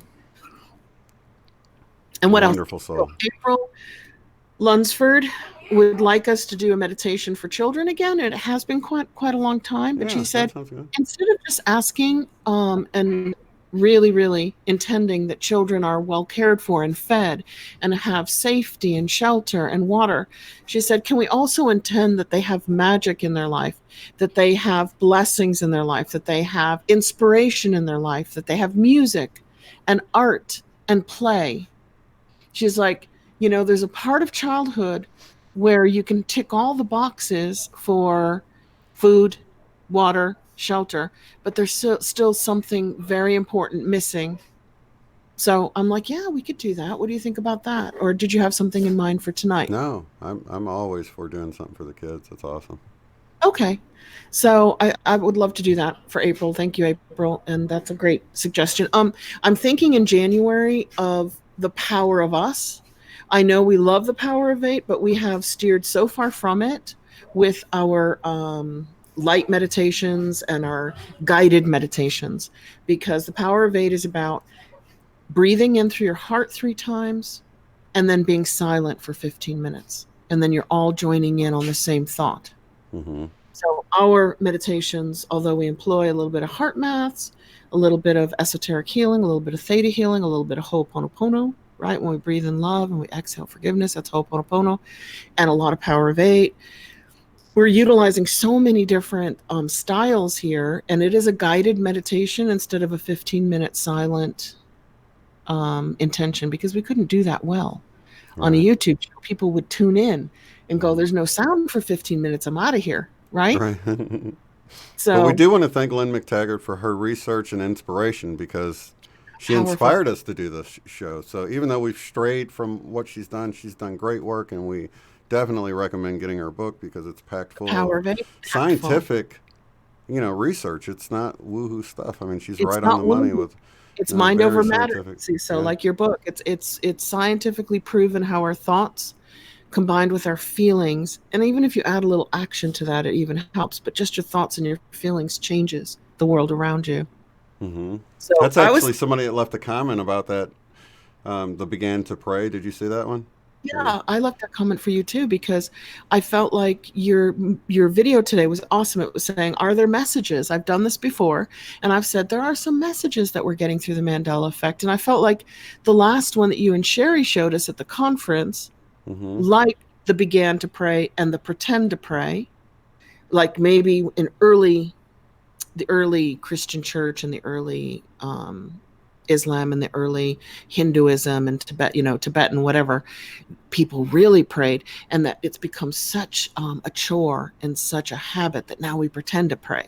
We go, we do our prayer, we leave, that could have been a message from that. But the one that you and Sherry came up with at the conference, which was Daniel, Elton John, also the book of Daniel, and then where you're a star in the face of the sky, is now clearly, I've listened to it because of your video, you're a star in the faith of the sky. There's no missing. I mean, you could hear it was face of the sky before, and now it's clearly faith.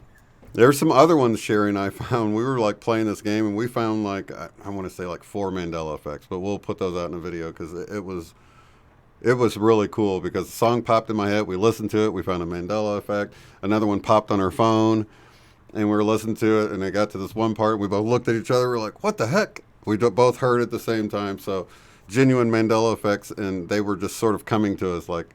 Are you going to do that on a Paranormal Frequency, or are you going to produce a video?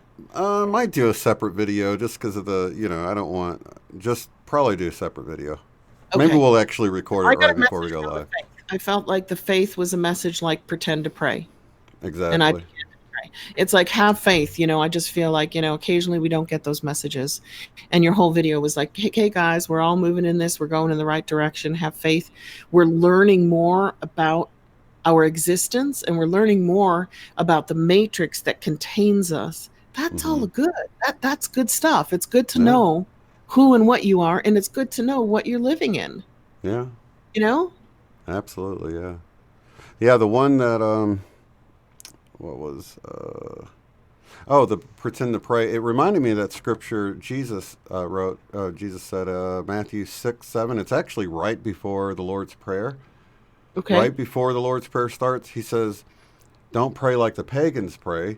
where you're just repetitive and repeating things over and over again. Right. And then he goes into the Lord's Prayer, pray like this, he says. But Pray from your heart. exactly. And that's what I was saying in the comment. Like, I think it's saying that we should, people don't put their heart and intention into prayer. So they're only pretending to pray because they're only repeating, how many churches just repeat the same prayer together? Let's pray this in unison. And nobody's got their heart in it because it's just a memory thing at that point. It's just like they're pretending to pray. So I felt like that was the revelation of truth. We've gotten to the point where we just repeat things. And this manifestation stuff that we're learning, a lot of it from the Mandela Effect, is teaching us to put our heart into things again. That's where the power is. That's where the power is. And that's where the intention is. Do you guys come up with some more titles? But do you, like for January, do you like The Power of Us? Is that too simple? Is that too, think about it. Everybody kind of send emails. Send emails. I like that, The Power of Us. Because I kind of feel like we're praying. We're not just intending. We're not just manifesting. When we're doing something for children or the earth, it's like a prayer. Mm-hmm. Don't you feel like it's a prayer? Yeah. Which is like a petition, right? It's a petition. We're petitioning the higher ups, whether it's God for you or, Holy to Spirit. Actually help heal something. Mm-hmm. And of course, The Power of 8, the book that Lynne put out, says the more you do that for others, the more your life is healed, the more your body is healed, the more your mind is healed, the more you petition with heart for others. It just spills bucket effect on you. Yeah. It's wonderful. Cool. Okay, well, I hope I can meditate without any more squeaky toys. Okay, she's got a silent toy now. So do you guys want to do it now? Yeah, let's do it. Okie dokie. We rock, April Lunsford says. Oh, The Power April. of Us. Yep. I like it, Eileen. Change it up. Yeah. Power of Us? I don't know. Think of some other ones. I'm not married to that title, so I'm just throwing it out there. Yeah. We got time. I like that a lot. Yeah, I do too. All right. Let's roll it then. Cool. So everybody get really comfortable. I'm just going to take a sip before we... All righty. There we go. So get good and comfy and close your eyes if you can. Safely do so. And kind of start to relax into your body. Kind of feel the gravity that's pulling you down and keeping you present in the physical form. And then just take a nice, deep, relaxing breath in. Go ahead and fill your lungs up and release. Let it all out. And as you release the air, let any tension in your body go with it. And then take a nice, relaxing, deep breath in. Hold this one for a few moments. And exhale out any stress from the day or from the week. And finally, take another deep breath in. Let it fill up the bottom of your lungs so your tummy extends a little bit. And exhale it all out so that you're relaxing into that breath. And now we're going to start our heart maths breathing, where we breathe in through our heart and we exhale through our heart. That's our heart chakra, our heart center. Do it again. And exhale comfortably. Just breathe in and out of your heart at a pace that suits you. And when you're comfortable doing that, if you like, go ahead and draw in a big, beautiful, clear, crystalline color tonight. Any color you like. Let your gnosis fill you up with that color as you draw it in. Let it fill up your body from the top of your head, tips of your fingers, tips of your toes, and exhale that color back out with the breath. And know that that color, whatever it is you've chosen, is actually healing a part of your body that you intuitively know needs a little more care, a little more energy, a little more sustenance. And exhale that color back out. Now would be a good time to send down a grounding cord, if you haven't done that yet, from your root chakra at the base of your spine, which is red and clear and glowing and spinning. Let that grounding cord go down all the way through your building, all the way through the crust of the earth. Let it go down the various different deep deep layers of the earth. Let it continue going down at an easy, natural pace until it hits the center of the earth, where it spreads out like roots of a tree. You can make that grounding cord any color you like. The most common ones used are gold and silver. And now that we are firmly grounded and relaxed, and our hearts and our minds are entrained, let's imagine being with people we love. And if you prefer, you can imagine being with an animal that you love. It could be a very precious pet, present or from your past. And let's just get that feeling of love that fills you. It's kind of hard to describe and come up with words to describe. What is that feeling? It's actually a physical feeling that kind of floods your whole body with endorphins. And imagine doing things with people or a person or an animal that you love. And let that really set in before we begin to intend together. We're going to spiritually hold hands. And this is our prayer, it's our meditation, and it's our intention. We are asking for it, knowing that you must ask in order to receive. And tonight we are asking that all children in this world, whether it's flat or round or an eyeball or a dome or a holographic soup, that all young ones, all young human beings are safe, have clean, fresh food and water, and housing. We're going to ask that their survival needs are first met.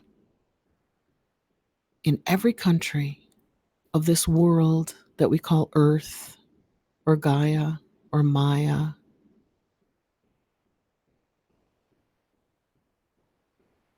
and knowing that they need more than simple earthly sustenance for their physical bodies. We're going to ask now that every child on earth, every human child, has love and inspiration and freedom to play, explore, imagine, create, in whatever ways that they choose. Maybe it's climbing a tree, maybe it's fishing or playing in the dirt, maybe it's writing a poem or painting a picture, dancing or singing a song. But we're going to imagine that together with the power of our unity, the power of us to create in our shared matrix exactly what we wish it to be. And we're going to give all children that safety and that clean, fresh air and food and adequate, safe housing, loving parents, loving families, nurturing teachers, kind, considerate neighbors. And we're going to ask that they all have the freedom to become their best possible selves. They come here as a bundle of possibility. And through their experiences, it helps to mold and create who they become. And we're now going to imagine all children in the human species, in the human family called humanity in English, in the here and the now. We're going to imagine them all thriving, not just surviving, but thriving. Knowing that as they become the best possible versions of themselves, so will their children and their children's children, and so on into the infinity of the species, always growing and evolving and becoming better, becoming the best that it can be. So we're just going to go silent now for 3 minutes. And you can imagine this in any way you please, with colors or light or sound, or with actual children in various different parts of Earth. We're going to imagine our prayer our intention, our manifestation together for all children on earth.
And before we come back, just imagine all children on earth being safe and healthy too. And when you're ready, you can open your eyes, you can start to move around, maybe move your neck a little bit, your head, your shoulders, stretch them. Move your hands, your feet, let go of your grounding cord, or keep yourself attached if you prefer.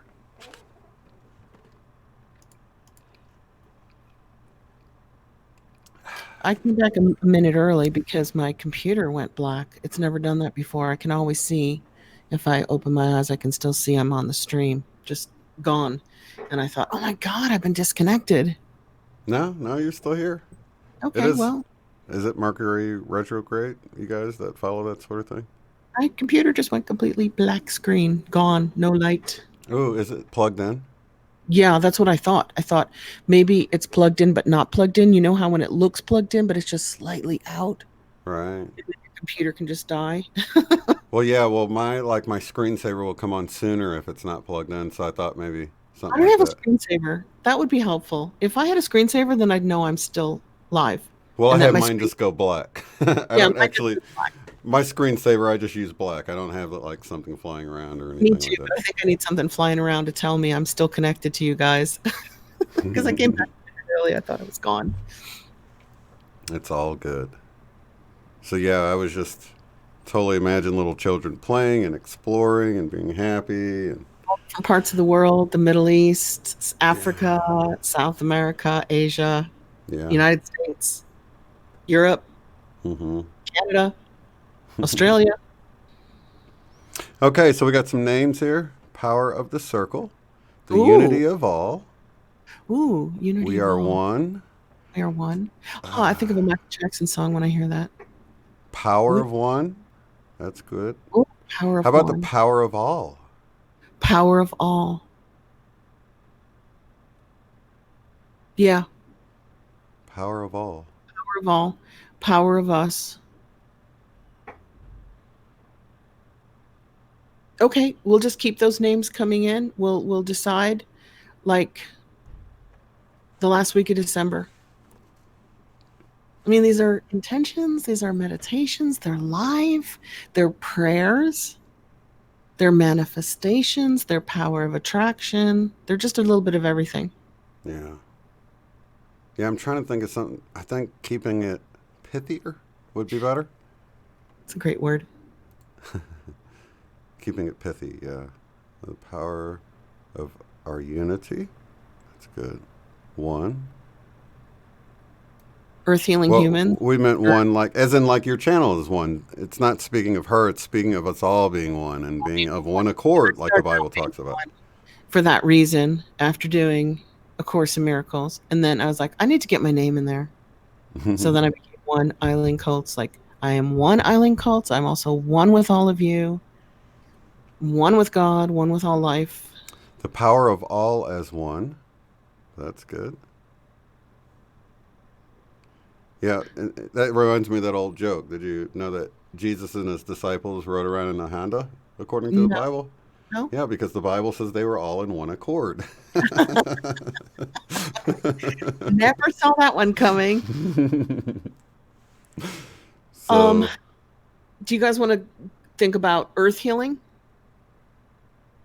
The earth healing for the people? next? Oh. Earth healing, light workers, star seeds.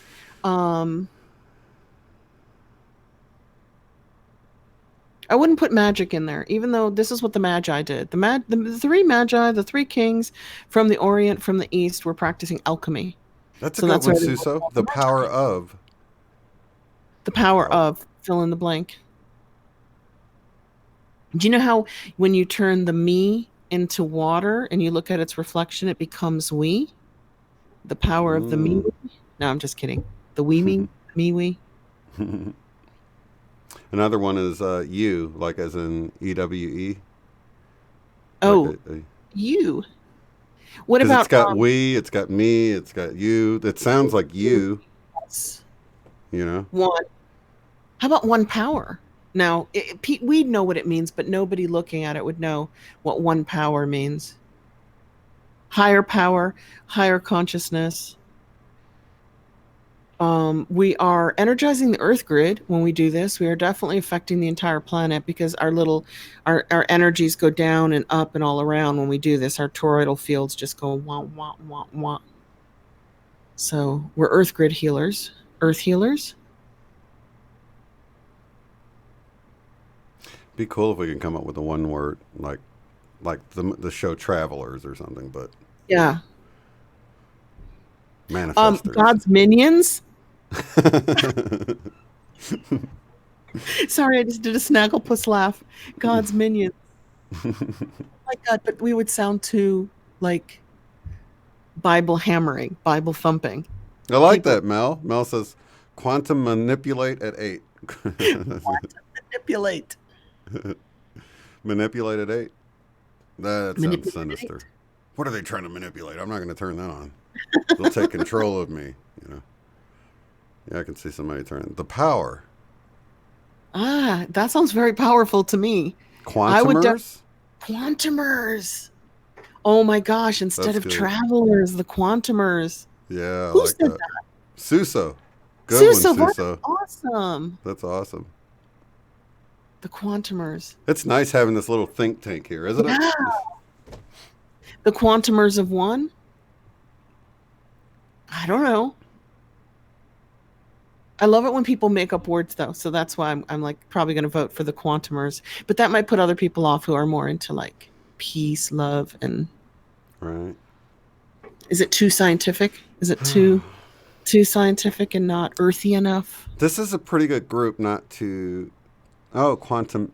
What? Quantumies. I thought it was quantumeers at first. The me, it would also have the Mandela effect, like as a double entendre. Yeah, I like that. You, me, and God. Is that too? Oh, Quantum Leap. That was a show, wasn't it? The power of the ever-growing circle. I like the circle. When we hold hands, we're creating a circle, and it doesn't matter what shape you think the earth is, you're feeding the earth your energy and Yes. healing it. Quantumers. I like that one quite a bit so far. I like that Starseed too. Dancers of Unity. I like Starseed Dancers. It sounds like tiny dancers, like an Elton John song, Starseed Dancers. Yeah. Starseeds unite. That's the thing is we're here, we are empaths, we are healers, we are artists, we are starseed, probably. I think most of us are here. We are light workers. Yeah. We're actually Wanderers and we're actually God's volunteers. minions. We are working here for God because if God is the energy that encompasses everything that was, is, or ever will be, we're kind of working for that. Quantum We're Circle. Quant quantum. Me's. Quant dash Me's. Quant Me. Quantumer going once. And think LOL. about healing because what we're doing is healing. We're healing with our intentions, their meditations, and their prayers. Keep We're thinking also about it, guys. Well, manifesting. We're also manifesting. We're very good at manifesting. So we're also manifestors. Quantum manifestors? No. what about just manifestors? Manifestors. Manifestors unite. The circle. I like that word, manifest too. Manifester. Creative Quantum ones. manifestors? Creative oneness. Ascenders. We are ascenders as well. We're also at one mints. Yeah. Atonement. Bringing at one mint. Maybe we should do something with that at 1 minute. This is also Christ consciousness. We're representing the teachings of Buddha and the teachings of Christ. Yeah. Probably a lot more other teachers that we just don't even realize because we never learned about them.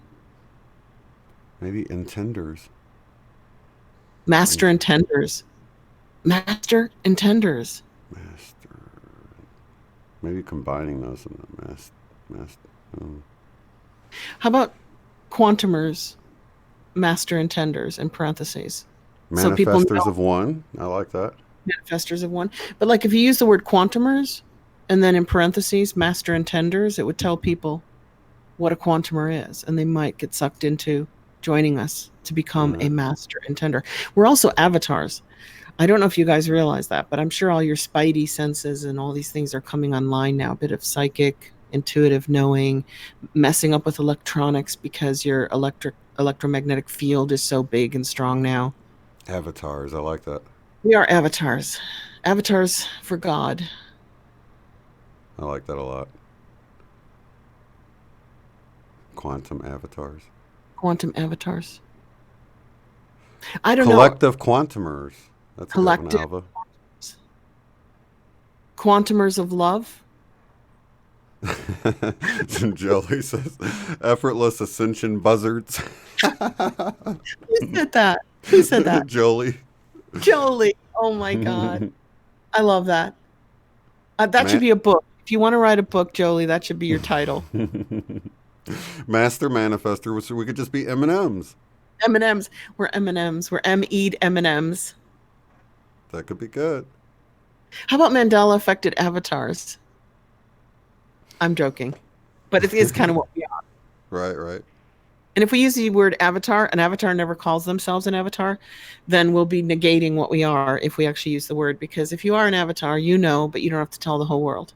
That's true. Yeah. Let's see. Quantum manifestors. Oh, yeah, as one word. That's a good idea, Mel. Quantum manifestors. How about earth healing light workers, earth healing starseed? Earth healers. Earth healers. I like that. I like quantum earth healers. But then there's Gaia and there's Terra. What? Maya, Terra. Are those different dimensional or different density names for Earth? Is names that have been used for Earth in the past. But people use them now as names for a new Earth. Let's see. What's another thing for Earth? Geo manifestors? Geo intenders? The only reason I say geo is because it's geology represents the whole Earth, but it's short, 3 letters, isn't it? That's pretty. So you can kind of tack it onto something and create a word, like you were saying. You know what I mean? Yeah. Brotherhood, sisterhood, healers, meditators, manifestors, avatars, Geo-manifestors. light beings, starseed, Geo-ascenders. warriors. We're peace warriors. Well, warriors that get us banned. I know. Warriors for God. Yeah. Yeah, I used warrior. I had somebody on. What was his name? Something warrior. Spiritual warrior. The Mandela comedy guy who had warrior in his name. It's the guy that he's on Facebook. He's Mandela affected, but I think he called in once, or I had him on once, and I put the title in there. I'm like, well, why did it get flagged? And because it had warrior. You can't put anything in there now. And now they're getting even stricter with the. Oh yeah, Facebook. Zuckerberg was interviewed by a senator in Florida and asked why. I mean, not that I care. I don't want to bring up this topic. Why a controversial topic he would not allow any videos or postings on a controversial topic, and he responded to the senator that in light of the fake news, he doesn't want to put out anything on Facebook that might hurt people. So how can people allow other people to decide what will mentally hurt them? That's just stopping the flow of information, because other people can decide that what we're doing here is going to hurt people, because we're teaching them to use their personal energy, their thoughts, their feelings, their electromagnetic powers to change the matrix. Well, I'm sure somebody would say, oh my God, that sounds terrible. Let's not let people do that. That'll hurt people. You know what I mean? Well, now I'm thinking, okay, the manifest or our intention tonight was for the children, but now they've got this new YouTube rule about stuff for children. So I want to say this wasn't. We're intending for the children, but this isn't for the children to watch. This is not for children to watch. Although we haven't said or done anything that would upset a child. That would just be like they wouldn't be interested in it. Right. Yeah. This is to heal the children and protect them. Right. Interesting. But I'm not even really sure what this. I mean, because I try to be family friendly in case somebody wants to listen while their kids are in the room or something. Safe. Right. I don't think we've ever done anything, your channel or mine, that would upset a child if they bumped into it online. Right. They get really bored really fast and leave. Right, but they're not looking at it like that. They're looking at it like, you've harmed my child with your crazy conspiracies or something. You know what I mean? Interesting. Yeah, I'm not really sure. It just seems like another avenue for them to pursue if they like, So I really don't know. It was a court case, though, right? I guess. I haven't looked into why they made this rule, but I felt like, I think I'm complying. Okay, so it says here, you're legally required to comply with the Children's Online Privacy Protection Act and or other laws. You're obligated to tell us if your live stream is made for kids. It is not. It's not. Use live control room. So, yeah, I don't really know what it's all about, We kind of don't know what that's all about yet, but we'll figure it out as time goes on. Yeah, so I know that you can now set your channel or your video's audience. You can set it across the board. I set my whole channel across the board as being not made for kids because it's not really, it's not made for kids, although kids could watch it. And a kid is 13 and under, which I found. Yeah, but this is interesting because if you have kids watch your channel, they're going to be a lot more metaphysical and esoteric and free thinking at an earlier stage than many of us were by being exposed to quantum spirituality. Right. So I don't really know what the... I'm going to leave mine open and see if I get hit on anything. It sounds pretty serious. They sound like they did it for because of a lawsuit or something. I just feel like it's more of a band of very few powerful ruling humans trying to control what kind of information is out there for the young ones coming up. Miracle Miners. I like that one, Mel. Ooh, Miracle Miners. Whose was that? Mel Dumas came up with that one. Okay, since we do have a few different YouTube creators in here, content creators, it says here, starting in January, we will limit the data we collect on made-for-kids content to comply with the law. This means we will start disabling certain features like comments, notifications, and others. Note, you may see some small changes as we experiment and refine our systems over the next few months. Most importantly, we won't serve personalized ads on kids' content as required by the Children's Online Privacy Protection Act, or COPPA, C-O-P-P-A, and or other applicable laws. Not serving personalized ads on kids' content may result in a decrease in revenue for some creators who mark their content as made for kids. We recognize that this won't be easy for some creators, but these are important steps to take to ensure compliance with COPPA and other applicable laws. So sounds like it's better to just set it not for kids unless you're specifically playing cartoons and stuff. But like, if that means that kids can't watch your content, you would be if we all did that, you would be removing them from any kind of exposure to quantum spirituality, the Mandela Effect, manifestation. But if you made it for kids, then you lose your comments. You lose. But if you make it for family, like for kids and adults, that it's either made for kids or not made for kids. That's your choices. Oh, I don't like this because I want children, if they're like 12, 13, whatever, to be able to bump into esoteric spiritual information so that we're not that hidden from them. Mm-hmm. That like they can't even see our videos because, I mean, is that what they're saying? Or would they say we just won't advertise on them if they're for kids, but kids can still watch them? It sounds like they got hit with a lawsuit where they're not allowed to collect certain data from kids so that they can turn around and advertise to them specifically or something. But here's the thing, and Daisy brought this up on Facebook. What happens if we want to do a video about the Berenstain Bears Mandela Effect? Now it's going to appear to be for kids because you got the Berenstain Bears or Berenstain Bears in the title, but it's not really for kids. It's for adults. But you see, the Mandela Effect isn't something that should be kept from children. But it shouldn't be. This is their reality. Somebody that's not affected, though, would just totally think the opposite of that, though. You know what I mean? There's people that are actually pretty hostile about talking about this stuff. Yeah, but the hostility is coming from fear to keep the status quo, rather than say, you know what, I don't agree with your Mandela Effect stuff, but hey, you've got every right to talk about it. You see what I mean? The silencing is out of fear. Don't you dare change my matrix. Don't you change my reality. Therefore, you can't think or say anything that goes against what I believe. So I think YouTube's getting into some pretty touchy, trippy territory here. But it could very well be to make sure that the next generation of kids doesn't have to pose the same kind of intellectual challenge that the current generation is posing. Well, under the frequently asked questions here, it says, what happens if I set my video's audience incorrectly? And it says these changes are required as part of a settlement with the U.S. Federal Trade Commission and New York Attorney General, and will help you comply with these with the Children's Online Privacy Protection Act, or COPPA, and or other applicable laws. Regardless of your location, we require you to tell us whether or not your videos are made for kids.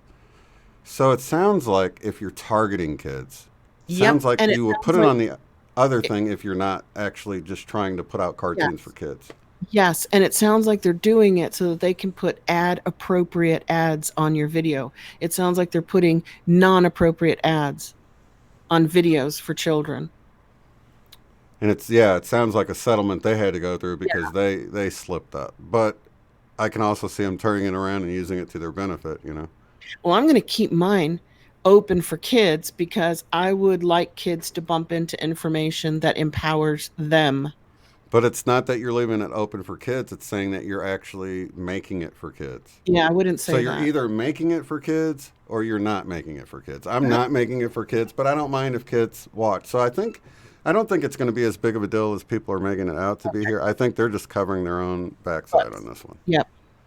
I'm going to follow your lead on that, but I would like to keep it open so children could view my videos if they want to, because there's a lot of teenagers, older teenagers, and young adults who are reading our book right now. Mm-hmm.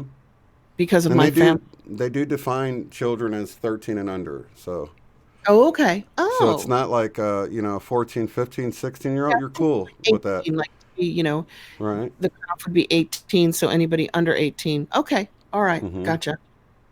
Yeah. Oh, it's a tricky old world we live in when information is so unsettling for certain sectors of society. Yeah, Terry's saying they target kids, mind control them, and they do not want any more of them enlightened. Yeah, anyone enlightened. But I do kind of like the way it's set up. It's either for Very, everyone or it's specifically for kids. It's kind of how it's yeah, mine's for because everyone. they already had an adults only section. Okay. But I never go And there. over 18. So that was already there. So we got to keep that in mind that if you have something that's a lot of foul language or something that's a little risque, Just don't. or you don't want kids in there, you can actually make it age appropriate or say it's And we don't do for that. Our stuff is right. like fan. So I think what you're saying is right.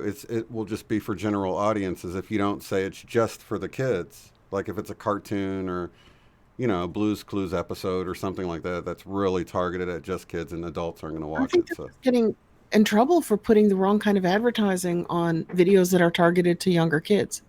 I think hmm advertising problem. yeah, it sounds like they had a lawsuit because they messed up somewhere along the line. So. But we'll see how it plays out in January. Yeah, you're my lead. I'll follow your lead. You might follow me into oblivion. I You're might. like, oh, he got taken down. I guess I'll switch it to the other thing. How about I follow your lead? No. I'm following your lead. You started me on this path. Oh, by the way, I just want to let everybody know that in January I'm going to do a free course on whatever the show's named on 40 days and 40 nights. And I'm going to do the whole book on here for free.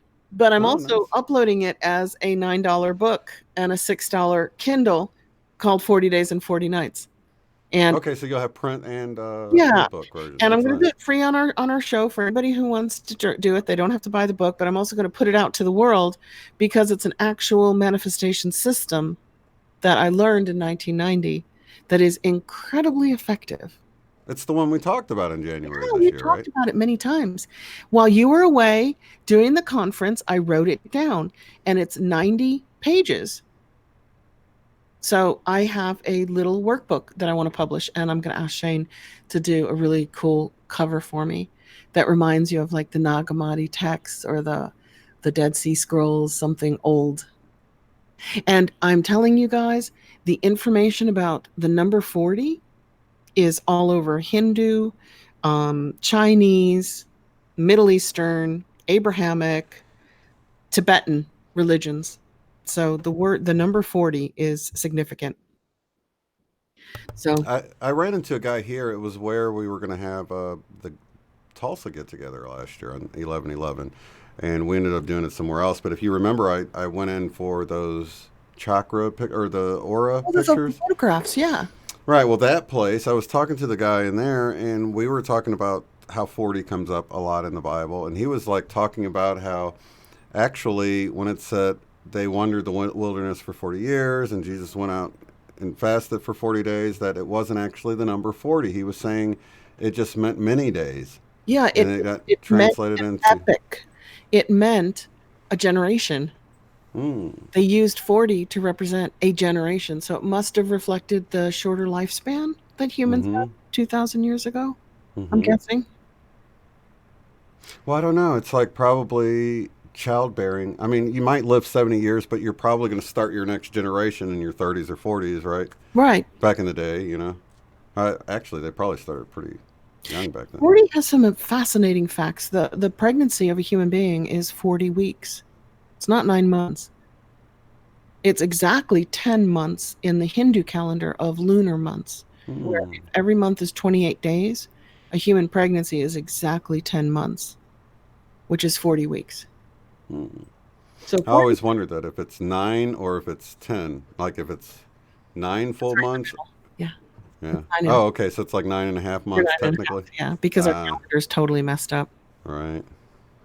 But there's some cool things with the number 40, like where 40 degrees Celsius and Fahrenheit meet is the exact same temperature, but it's the only time that those temperatures will ever meet is at 40.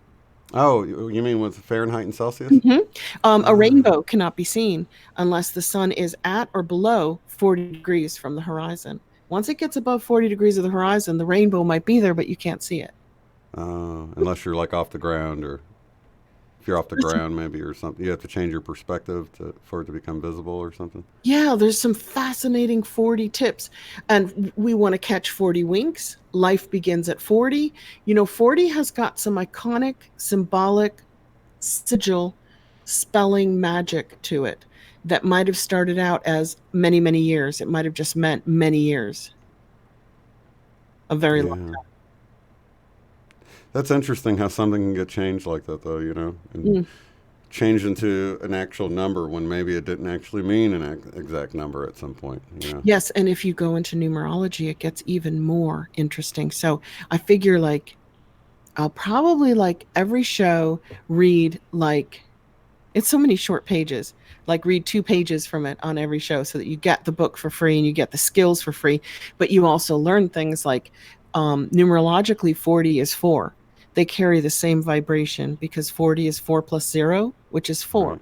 Oh, right, in Gematria, yeah. 4 cardinal directions. There are 4 seasons. Oh, yeah.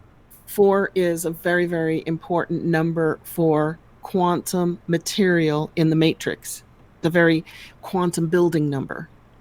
North, east, west. Very good. Summer, spring, winter, fall. Yeah. 4 corners of the earth. 4 corners. Yeah, it's like the 40 and the 4 is quite symbolic, quite powerful in a matrix making world. Yeah, I like that. So I'm going to do that in January, but hopefully you'll do a super cool cover, because you always do. You just make them up out of your head, and then you go, oh, here's the cover, and it's like, yep, that's it. That was the cover we wanted. Oh, there's another one. Transformers. You're still thinking about it, Mel, aren't you? Trance, as in with a C instead of an S. I like that. And we're in a trance. Transformers. Yeah. Yep, and it's got the ME in there. They're all great ideas, guys. It's going to be hard. Quantum Builders. Have you guys been spitting out names this whole time under the Spirit Board and Transformers? Let's see. Integrate, facilitate, levitate. I like that. Fragment of love. Yeah, they've been going on. Sorry, I haven't noticed, guys. Matrix menders. Matrix menders. That's Matrix menders. We fix the matrix. Ooh. Somebody put Neo earlier. That's a great idea, because that's 1, and you got the perfect anagram. 1, Neo. Neos. Yeah. Backwards 1 is Neo. Wow. Matrix menders. Very Who's cool. minding the matrix? We are. Transformers, starseeds in disguise. You guys, these are starting to sound like HBO television shows to me. Shout out to HBO if you guys are watching. Yeah, thanks, HBO. We think thanks. We're not sure yet. We got to see what you put out. I can see that the closed captioning is spelling Transformers the normal way. So that's funny. 369.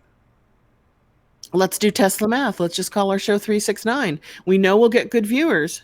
In the vortex. Now you got me thinking about the whole 369 vortex. Do CDs in the vortex. Get into the vortex. Vortexers. Quantumers. Quantumers in the vortex. It'll come to us, no doubt. All right. Well, I guess we'll wrap this one up, and I'll see you next week. Awesome. I'm trying to think of what's coming up. You got something on Monday? Do you have a paranormal frequency coming up? Yeah. Who do we have? We have Ryan Hurd on Monday. So join us. He was on Halloween, and we're going to do our full episode on Monday. Cool. And hopefully I'll have something out between now and then as well with those other Mandela effects. So just keep an eye out for that. And thank you so much for the wonderful meditation and for being here, Eileen. Thank you. You got Michelle on Tuesday? You're getting back into your shows? Yep. Michelle will be here Tuesday. Okay, so we're going back into our Shane, unbiased and on the fence normalcy. Yeah. And we'll Cool. even be taking calls next Friday, you guys. So if you have calls lined up, ideas. Love the dolly. Love the dolly. BQH. Didn't say anything about that. That was so much fun. Oh yeah, that was a lot. She was worn out. She said she felt really drained. Did you feel that way afterwards? Yes, I slept for 10 hours that night. Oh wow. I know I did, and maybe for the next night. So I was super like pumped and energized during it, and then I got a lot of sleep. I was integrating. It's kind of like that during shows. I'll feel like all this energy and I'll feel really high vibe, and then afterwards it's like I tank. It's like, That's why I don't really go into the Friday night show. I'll watch it on Saturday or Sunday morning because I need to save my energy for Saturday night. yeah, I can, so I don't do Friday night and Saturday night back to back. right. I understand that. It's an energy thing. Mm-hmm. Well, lots of love to you guys. We'll see you on the next one. Peace. Mwah. Have a good Bye. one. If you'd like to support the work I do, go to paypal.me/UOTF. Thanks.